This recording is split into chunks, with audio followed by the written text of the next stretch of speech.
ஆடுங்கடா மச்சான்.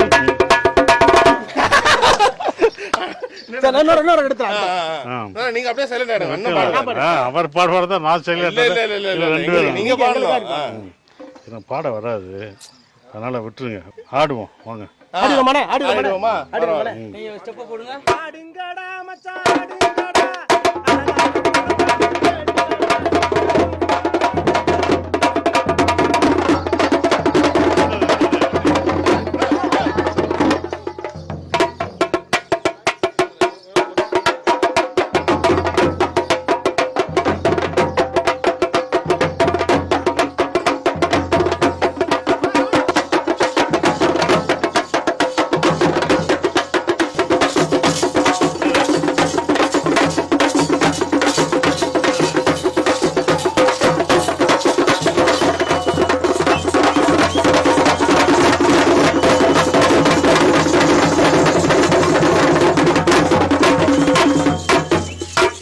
புலி படத்துல திடீர்னு ஓடி வந்து நின்னு ஒரு ஸ்டெப் போடுவீங்க பாருங்க, அக்கா மகா அக்கா மகா.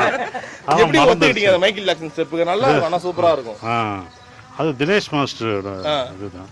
அது கதை சொல்லும் போதே அதை வச்சுட்டாரு, அக்கா மகா சாங்.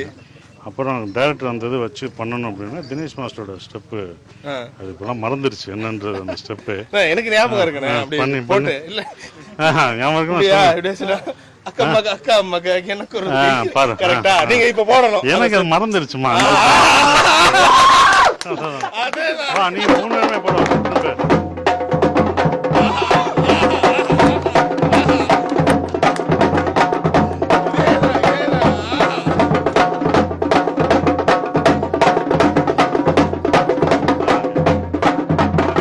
சரி, இப்போ உங்களுடைய முதல் படத்துல இருந்து இப்போ வரைக்கும் உங்களுடைய பாட்டுக்குன்னு ஒரு தனி ஆடியன்ஸ் இருக்காங்க. நிறைய பாடம் உங்களுக்கு சூப்பரான ஹிட் பாட்டு இருக்குல்ல.